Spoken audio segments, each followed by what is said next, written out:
Lord David Wolf is the work that he's done here. He fundraises single-handedly. He started the project. He fundraises single-handedly and teaches programs for physics teachers in the Limpopo province, the Northwest, the Eastern Cape, and Limpopo.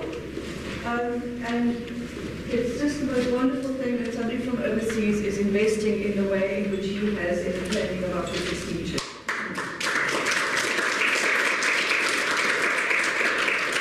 He also stays on after teaching at summer school, and he teaches the academic development program in the physics department at no remuneration. So I think we have a very good person here. So please welcome David Wolf.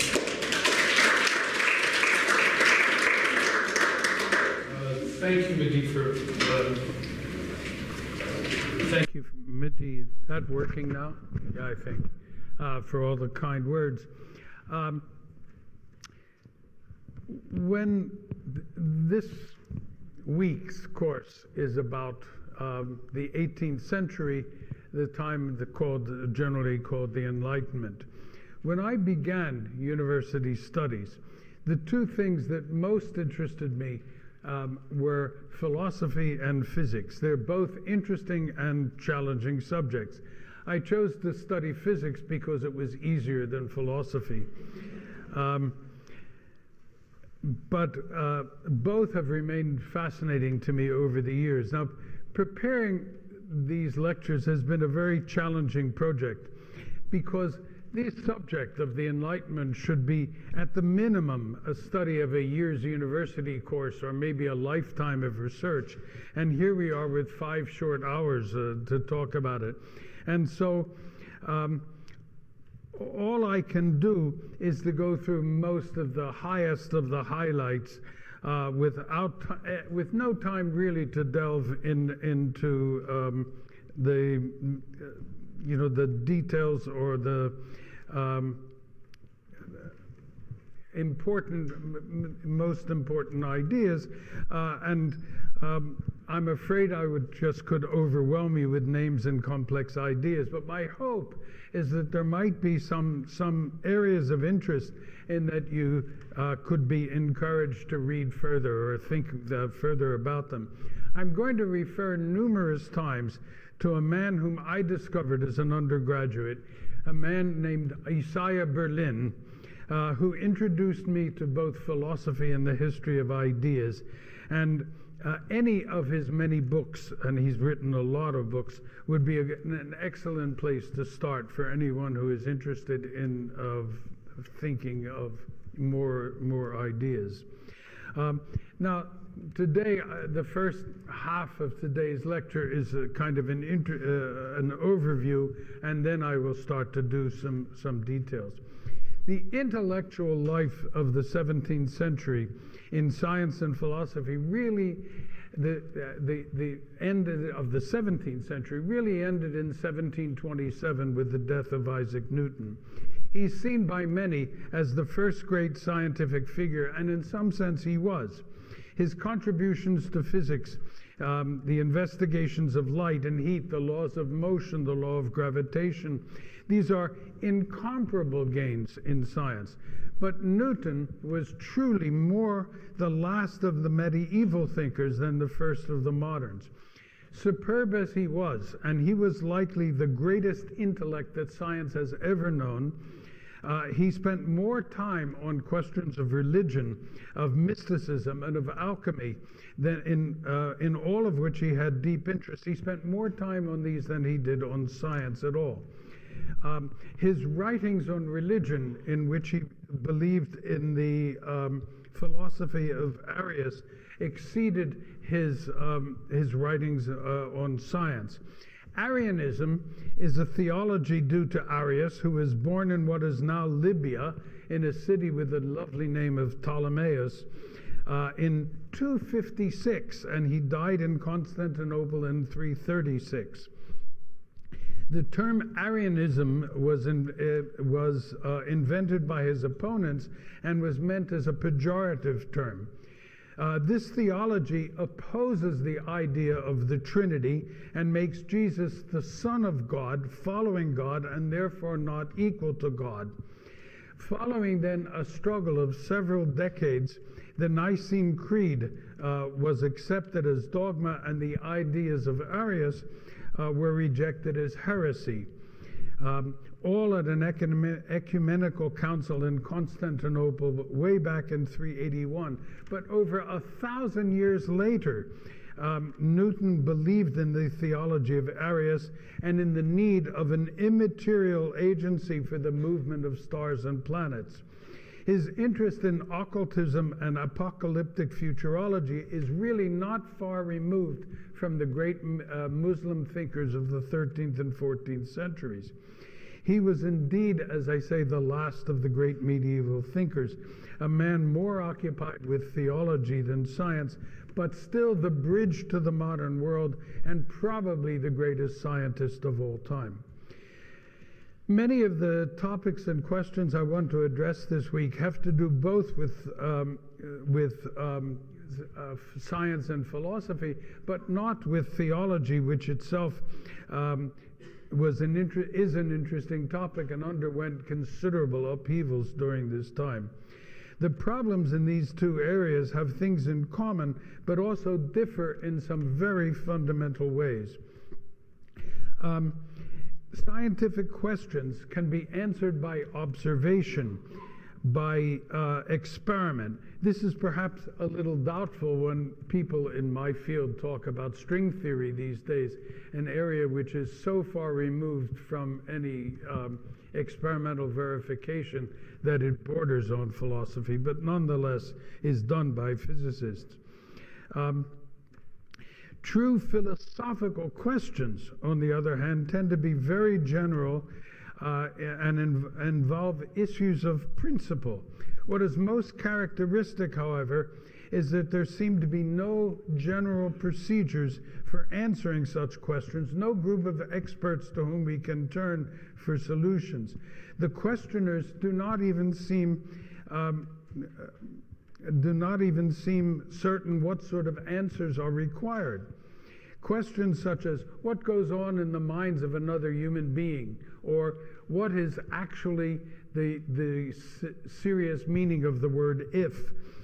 These are questions, the answers to which are not obvious. But the effort to answer such questions is what philosophy does. Areas such as metaphysics, which border on science, have come in for a lot of criticism, certainly from some scientists and even from some lay people. But other areas, such as ethics, will surely never cease to be of the deepest human significance. Isaiah Berlin, one of the great thinkers of the last century, points out that the history of philosophy consists, at least in part, of disentangling these questions, which are neither empirical and therefore inductive, such as science, or formal and therefore deductive, such as mathematics. But there are problems which, in Berlin's phrase, fill the minds of men. As areas such as astronomy, biology, physics, mathematics, psychology, all of which were once formed part of philosophy, have been fruitful areas of independent investigation. Just as soon as the means and methods of investigation of such areas become apparent, they are no longer part of philosophy.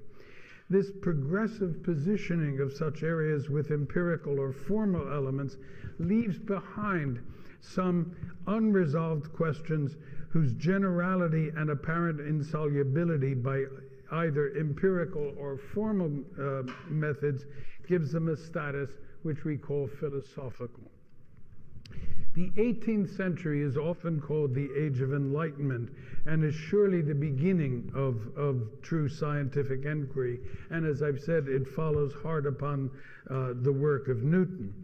The systematic attempt to look logically at important questions of motion that Newton did so brilliantly, what it did was to lead people to think that other significant problems, those involving humans and our lives, could be solved in a similar fashion. The philosophical bookends of this effort are from John Locke at the beginning with his 2 treatises of government, which came out in 1680, and Immanuel Kant, whose Metaphysics of Morals was 1797. Thinkers in the 18th century were hugely influenced by the triumph of Newton and Newtonian science. These are truly revolutionary ways in which we looked at the world around us. The pace of such or the idea of such an intellectual change is not so easy for us to understand today, I think, but was certainly evident to people in those days, particularly in Britain and in France.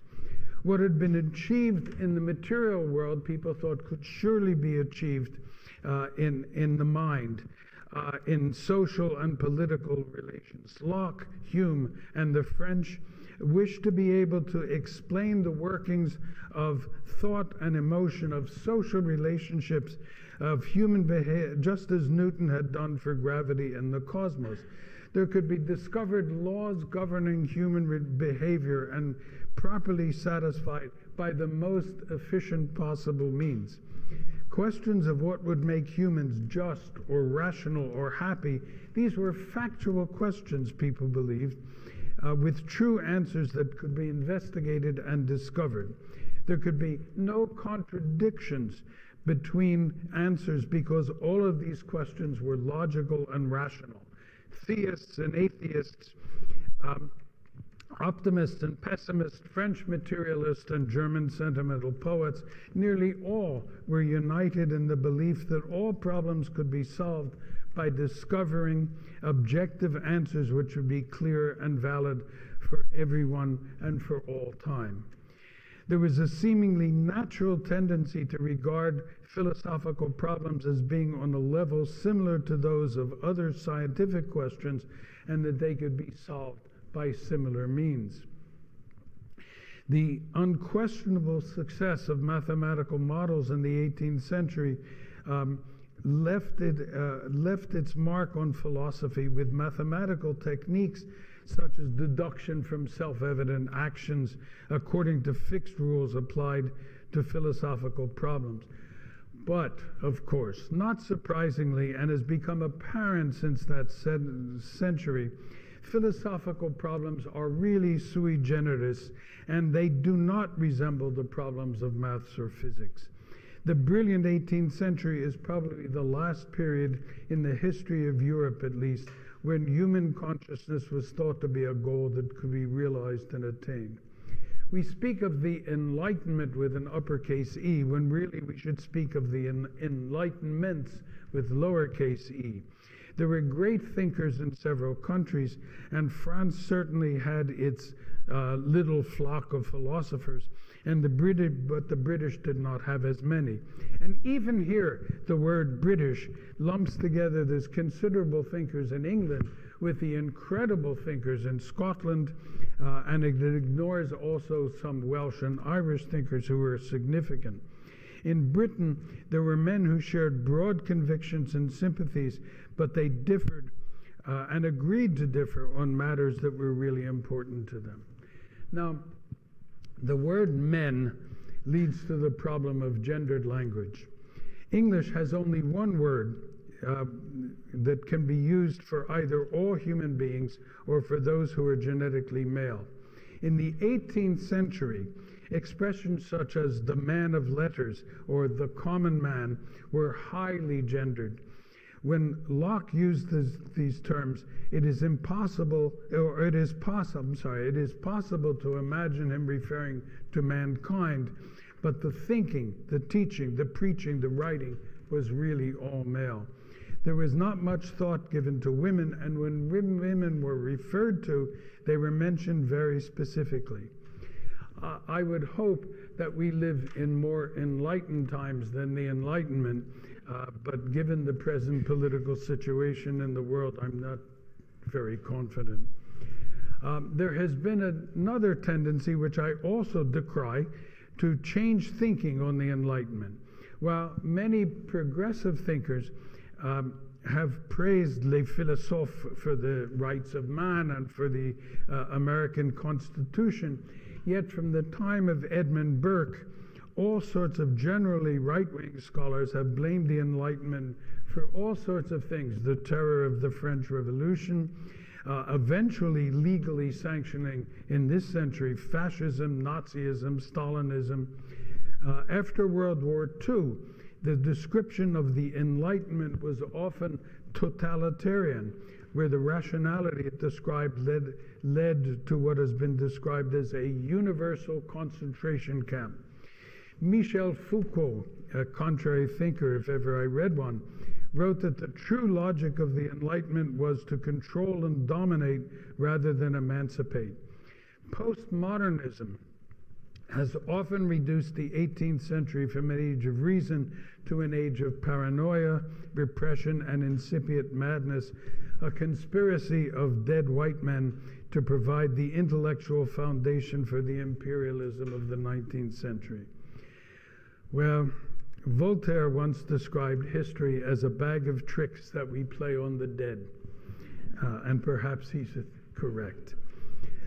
I find the Enlightenment, of course, a much more sympathetic time. Sure, it had problems, and many have been pointed out by the great admirers of the time, Isaiah Berlin, but people there had a tone of voice, a sensibility. There was no monolithic structure, but rather an assembly of voices with tolerance for the opinions and thoughts of others.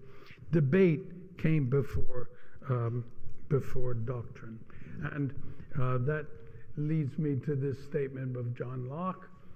To understand people in their time, their personal philosophy. On the other hand, a somewhat contrary opinion from William Hazlitt.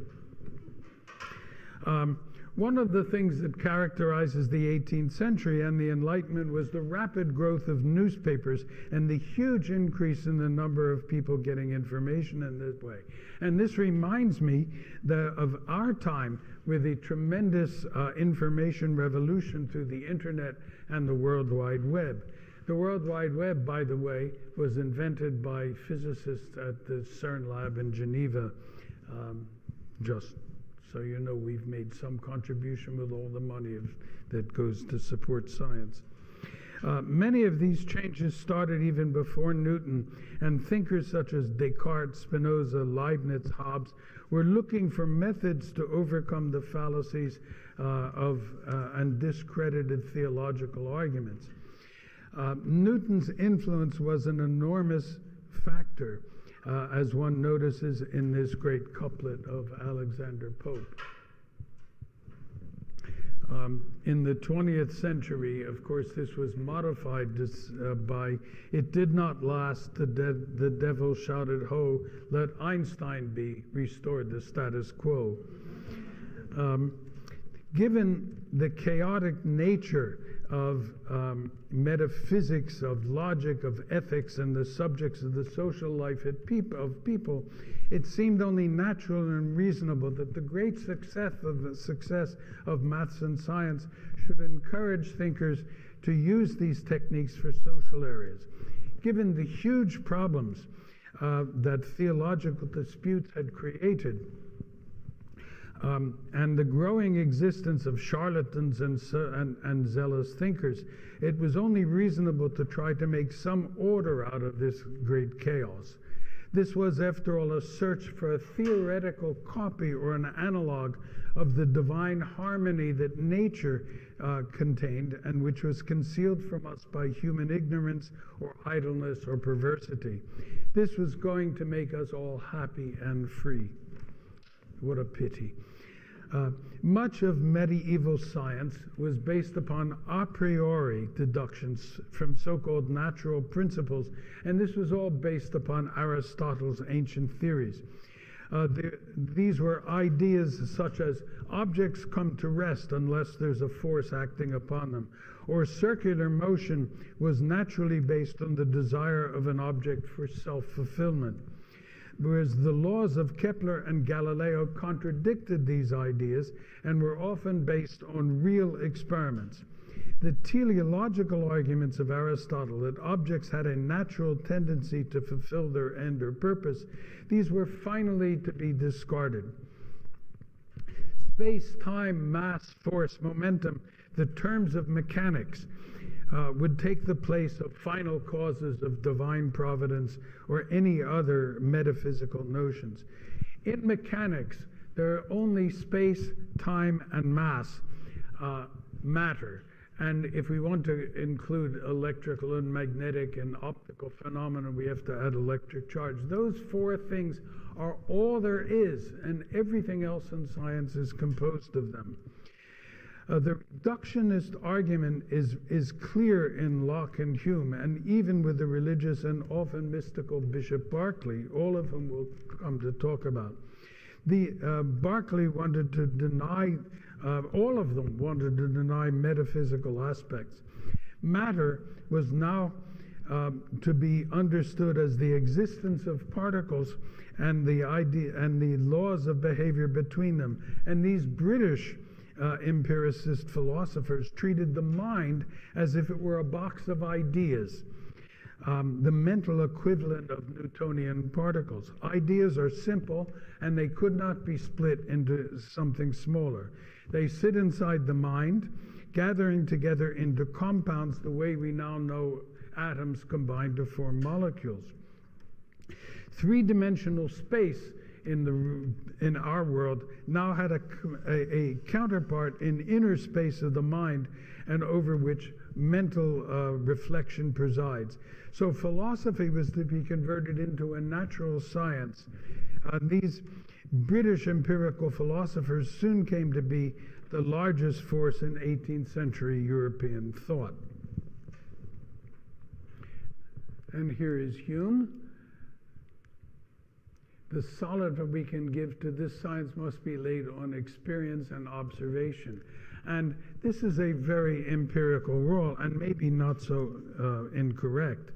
The French followers of Hume, men such as, that we'll also talk about, Condillac, Lamettrie, Helvetius, they carry this idea to extremes. So the most complex human emotions or imagination are comprised of simple ideas made from one of our normal senses, each coming from its place in a stream of sensations. The great popularizers of the age, such as Voltaire, agreed and spread these ideas throughout the educated public. When Voltaire writes about Locke, he describes Locke as an excellent anatomist who can explain human reason as he can explain the springs of the human body. Diderot, one of my favorites, compared social life to a great workshop or factory. But of course, the science of the 17th century, upon which so many of these writers depended, was not entirely empiricist. There were quantitative concepts, those measurable things such as motion or rest or shape or temperature, but there were also such things that came from the senses, color, smell, sound, hot and cold. And these were subjective things in the 17th century, and therefore by these people considered unreliable. Locke struggled to make such subjective things come from basic measurables, but obviously not very successfully. Bishop Berkeley thought that the world consists of the objective properties of matter and the subjective sensations, ideas, he said, in the mind of God or the agents of God. So he combined a very strong empiricism for the material world, but a parallel world of spiritual substances, eternal souls, whose existence does not depend on being sensed as passive objects would be. His view of mathematics was extreme, eventually we come to the point, no, I'll skip that.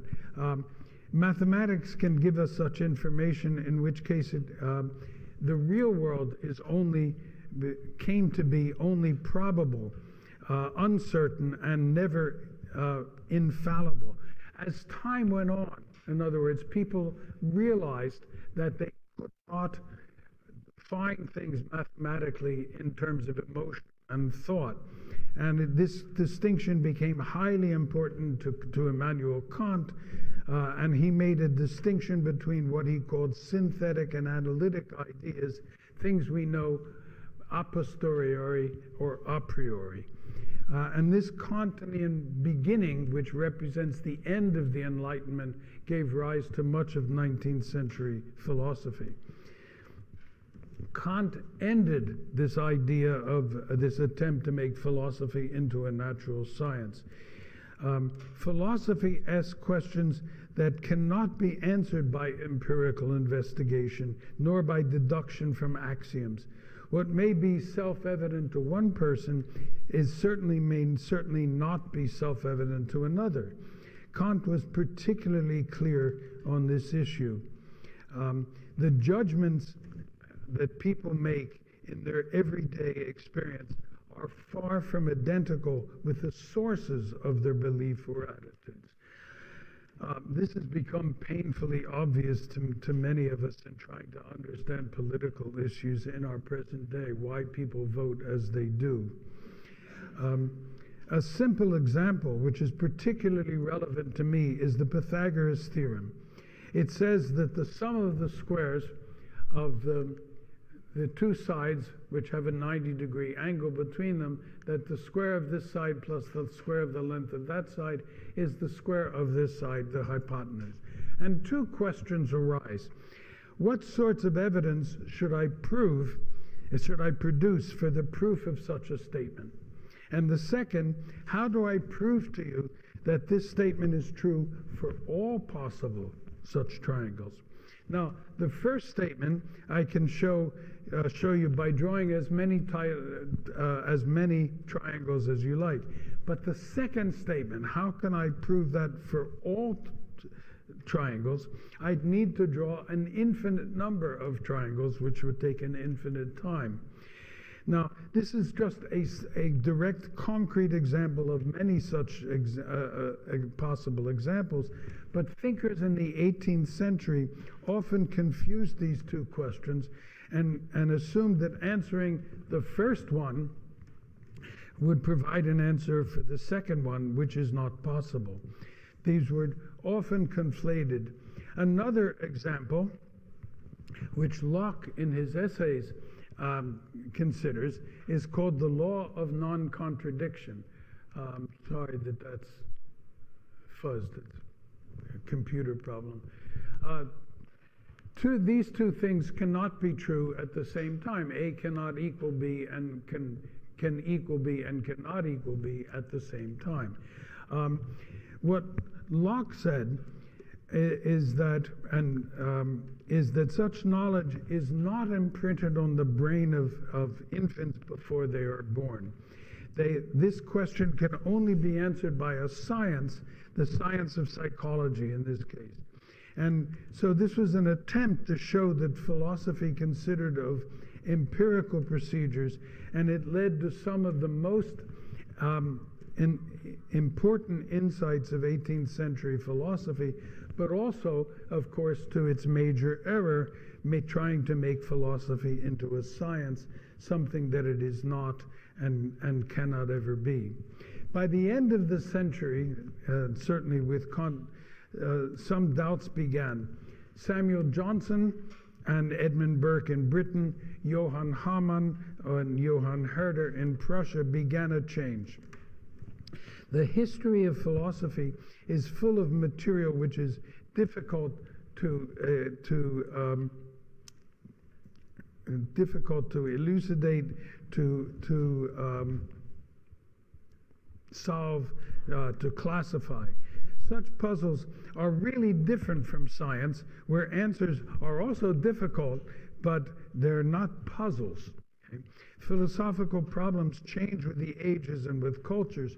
There's no straight line of progress, and there's no regular pattern. Excuse me.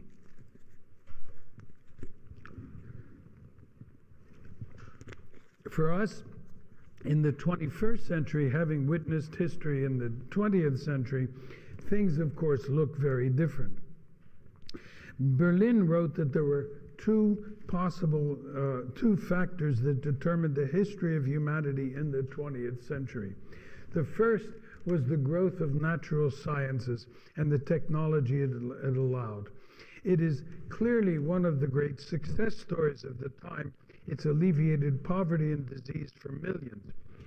Equally obviously, it's had its negative sides as well, but I believe, or at least I hope, they're outweighed by the positive. But there are very much darker developments, what Berlin calls the ideological storms. The totalitarian system, the Nazis, Italian fascism, communism, the revolution in Russia, the explosions of nationalism, of racism, religious bigotry. Should our descendants survive the catastrophe of global warming, which I hope, then surely these are things that historians will notice about the very recent past. The 18th century has certainly done a great deal of good for humanity. It helped to mitigate injustices, it corrected ignorances, and alleviated much suffering. Dogmas were refuted, prejudices and superstitions overcome, but the central dreams that all evils could be cured by the correct mechanical steps were, of course, elusive. There are no engineers of the human soul. These theories were heavily attacked in the 19th century, often with arguments equally incorrect and with implications that have proven both sinister and oppressive. Many of the wars and the oppressions of the 20th century actually had their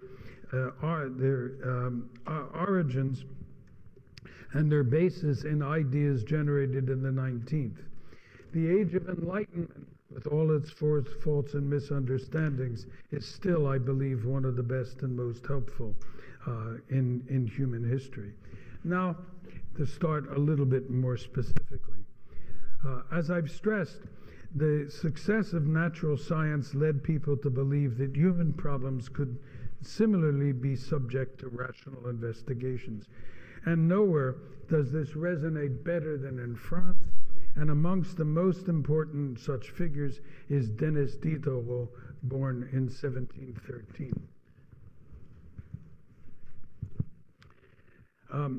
He surely must have spoken excellent English as well, because he started his career translating documents from English, both in philosophy and in medicine. His first French work, called Pensées philosophiques, or philosophical thoughts, was highly deistic and very skeptical of Christianity and religion in general. It was immediately banned upon publication and sold surreptitiously. And it ultimately became one of the most influential books of its time.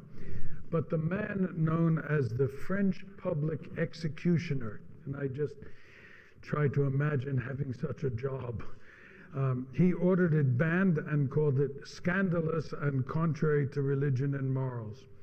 In 1749, Diderot published his Letters of the Blind, describing the behavior of blind people, but also establishing the philosophical basis for materialism and questioning the existence of God. This got him in prison for 3 months. Earlier in 1745, a French publisher approached Diderot to translate an English encyclopedia that had been written some 20 years before. He thought about this for several years and then decided that the work was greatly out of date and that he would instead try to create a French version, l'encyclopédie. And he started in 1750, and the work came out between 1751 and 1772. He recruited the amazing French mathematician Jean d'Alembert to help, and the idea was to abolish all forms of prejudice and to promote the triumph of reason. The work was written by a large number of French thinkers, and all people convinced that it was not religion, but the progress of knowledge that would create a common good. There was a lot of government censorship in this issue. A publication was halted many times. Articles were surreptitiously changed by the publisher. The project had to be continued quietly and secretly. But by 1772, there were 17 volumes published, plus 11 volumes of engravings. Catherine the Great in Russia ordered it to be translated into Russian, and volumes of it appeared as early as 1767 as the Pédagogies Encyclopédie, or the translation of the encyclopedia. Diderot claimed that working on the encyclopedia consumed 25 years of his life, and he's probably that's probably correct. Nonetheless, he managed to be one of the most prolific French writers of his time. He wrote Letters of the Deaf and Mute, in which he discussed the behavior and psychology of such people, but contained important work on linguistics and semantics. He published a treatise on scientific methods, thoughts on the interpretation of nature. Two plays that greatly changed French theater, The Natural Son and The Father of the Family. These are the first plays to depict middle-class family life. He wrote theories on the theater, and he wrote a novel called The Religious Woman, which created a deeply psychological portrait of a nun who wished to renounce her vows. And finally, he published a book called Rameau's Nephew, in which discussed his theories of art, music, creativity, genius, and ethics.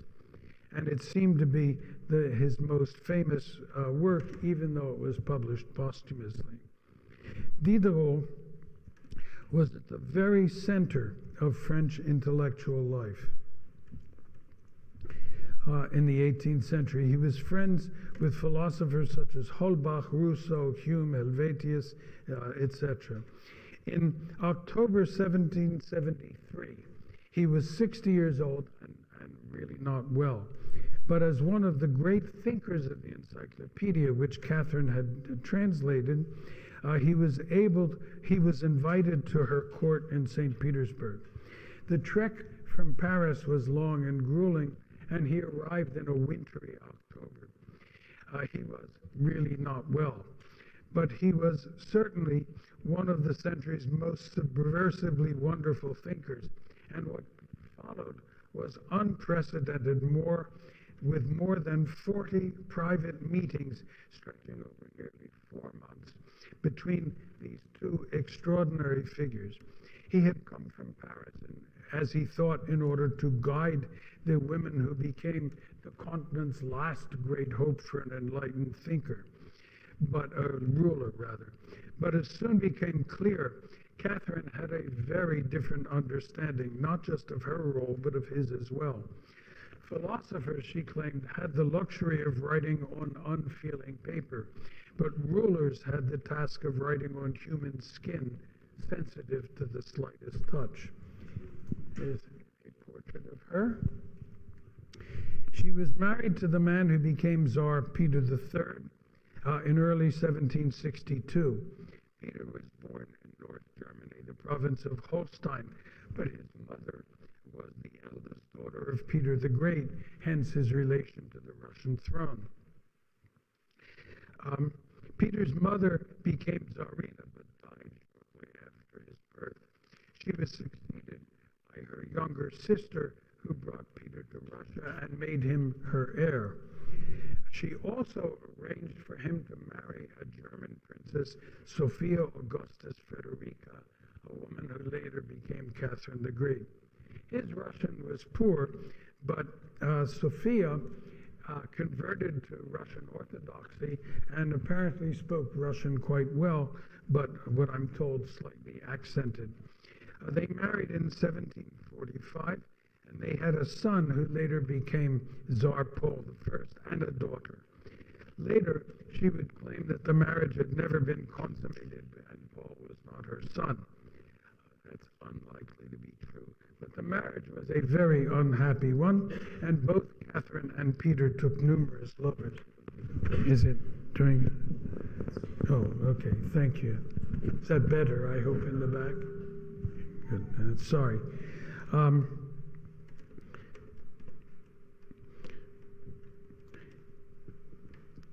He was apparently a strange man, and there are strongly conflicting histories of him, from calling him a drunkard and useless as a ruler to others which call him a modernizer and a liberal monarch. In any case, he became Tsar early in 1762, and shortly after gaining the throne went back to Germany. But he had one of Catherine's friends arrested, and this frightened her and caused her to leave St. Petersburg and appeal to the army to protect her. Peter returned to Russia, and he was in a palace about some 20 kilometers from Petersburg. But she had the army on her side, and she had him arrested. And he was then murdered by Alexei Orlov, who is the brother of Grigory Orlov, one of her most important lovers. There's no direct evidence that she was involved in that murder. She had a son by Orlov, whom she kept well away from court. She also had Grigory Potemkin as a lover, Potemkin of the famous Potemkin villages, and he found her additional lovers when she tired of him. Her son Paul hated her, thinking she had killed his father, but he was unable to overthrow her, and he had to wait for her death to become Tsar Paul I. However, he was continually plotting against her. Diderot and Catherine had a series of meetings held in her private chambers at the Hermitage, meetings which captured the imagination of their contemporaries. Heads of state like Frederick of Prussia feared the consequences of such conversations, but intellectuals like Voltaire hoped that they would further the goals of the Enlightenment. Diderot was, of course, friends of all sorts of famous people of the time, literary figures such as Lawrence Sterne of Tristram Shandy fame, Francois Marmontel, who wrote lots of opera libretti, the English John Wilkes, the actor David Garrick, etc. And he recommended a friend of his, Etienne Fallanque, to Catherine, and Fallanque was a sculptor who made the famous bronze Horseman statue in St. Petersburg. This is the most famous statue in all of Russia. In Western Europe, having a horse with both hooves off the ground means you were killed in battle, but that's not true here. This theater with this amazing steeple, it's called the Petrolovska, the Cathedral of Peter and Paul. Diderot was in Russia in 1773 and 74 at precisely the time when Catherine would be least inclined to accept his democratic ideals, because there was a peasant revolt led by Pugachev, and Russia was at war with Turkey. But of all the French intellectuals of the time, all of whom Catherine contacted and had invited to St. Petersburg, only Diderot ever actually went to Russia. He spent, as I've said, lots of time with her, much to the consternation of her nobles.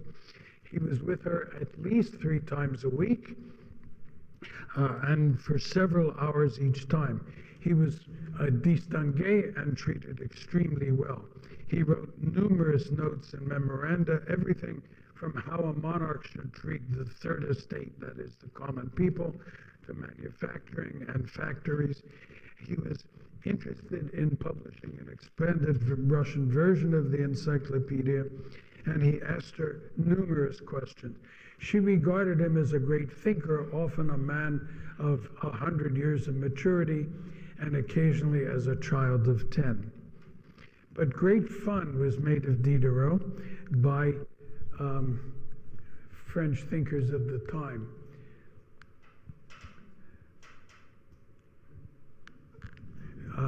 This is attributed to Euler, as I said, but probably that's not true and is apocryphal. If it were by Euler, the greatest mathematician of the 18th century, it's inconceivable that he would have done that without Catherine's approval. Whatever the truth, Diderot asked permission to return to France, which he did after only 5 months in Russia. But his influence on Catherine and her thinking was considerable. She had published the Nakaz, or instruction, back in 1767, and many of the ideas had come from Diderot. Although she was always interested in consolidating her power, this document proclaimed the equality of all peoples and ruled against torture and against the death penalty. Many of its rulings were changed when Paul took over as Tsar, but it had echoes in many things as far away as the U.S. Constitution. Many of Diderot's ideas unfortunately bore no fruit at all. He was a strong believer in public education, and especially in keeping education as secular as possible and far from the hands of the clergy. Orloff, who was previously her lover, greatly disliked her friendliness toward the French. So Diderot's closeness to Catherine made his life difficult with courtiers. This brought him profound dislike, and the Swedish ambassador wrote about the envenomed jealousy and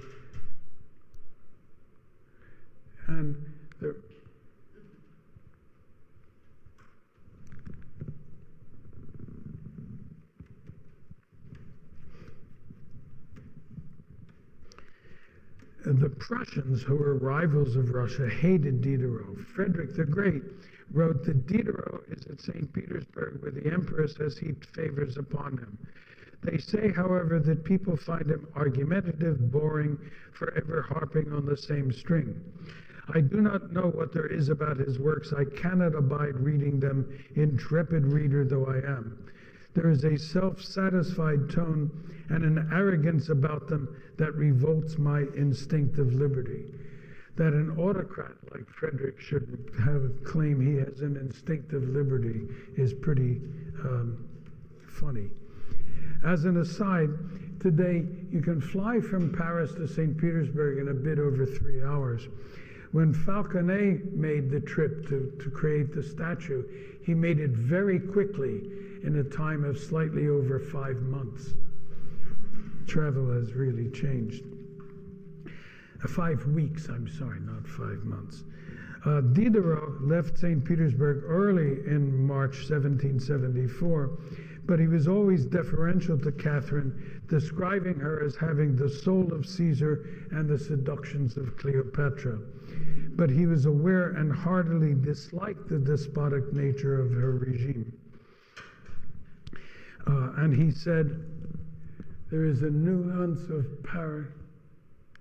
I like this statement. The Russians always seem to be existing just before an earthquake or just after it, and they have the appearance of trying to find out if the ground is really firm beneath their feet.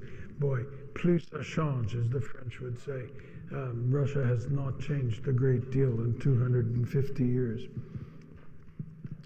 When he left Russia, Diderot did not return to Paris, but went to The Hague for 6 months. He could publish many things there on education that were impossible to do in France. He stayed there largely out of his sense of obligation to Catherine. Catherine, of course, was much more concerned about keeping her power, and she was dependent on the nobility of this. So she espoused many of Diderot's ideas, but she did not act on them. Despotism was crucial to her survival. One of the major problems for intellectuals in his time was earning a living, and this, of course, has not changed a great deal over the centuries. In particular, he was worried about creating a dowry for his daughter, and he wanted to sell his library, which had somewhat over 3,000 volumes. Catherine offered to buy it, and she was grateful to Diderot, and she gave him an annual stipend of what was 10,000 French louis, which is something of the order today of 250 pounds, and a lot of money in his time. It made him quite comfortable and able to publish what he believed, not what was necessary to please some patron. So he was very grateful to her and looked for ways to repay her. And so one of the things he did is he became her European agent for art. And it was in this role that he chose Falconet for the statue of the Bronze Horseman. But more importantly, he went to many art auctions in Europe, in France and the Netherlands, and he bought an enormous number of pictures for Catherine.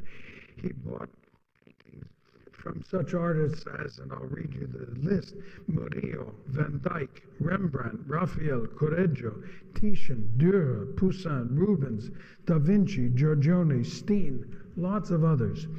And these paintings are still on exhibition today in the Hermitage. And the fact that the Hermitage is such an extraordinary museum is largely due to Diderot's efforts. All in all, he purchased something like 500 painting canvases for her, and the collection grew from there. By 1783, his health was greatly deteriorated, and he had such bad emphysema that his doctors recommended that he not climb stairs. So Catherine rented a very large ground floor apartment for him and his wife at her expense. He died suddenly on the 31st of July in 1794. And any of you who, like me, like to visit such historical places, the building where he died is number 39 Rue de Lisieux in Paris, and is marked with a plaque as Diderot's Maison Mortuaire. It's only 200 meters from the Louvre. He was surely a remarkable man, and best described as one of the most fascinating and most attractive figures of the French Enlightenment. There's a biography of him written by P.N. Fairbank, which has been widely and popularly reviewed. Now, one last thing for today. Slightly older than Diderot was a man named Charles-Louis de Secondat, le Baron de la Brède et de Montesquieu, generally just known as Montesquieu. He was born back in 1689, and he came of quite a noble family and became baron at the age of 25 when his father died. He became a councillor in Bordeaux's parliament and later the director of the parliament. He wrote prolifically, and he became of l'Académie Française in 1728. He traveled widely, eventually to London, where he lived for 2 years, and he became a member of the Royal Society. He used Britain as a model of a free society, and he, as so many French thinkers, admired the changes in British society following the Glorious Revolution of 1688. As a younger man, he was at home in Bordeaux, but his writings, which were first published anonymously, soon became well known, and he became extraordinarily famous and welcomed in the most fashionable Paris salons of the day. And then, in words that remain true today, he said the following. He had been thinking for 20 years and had missed the most important point, namely that life is short.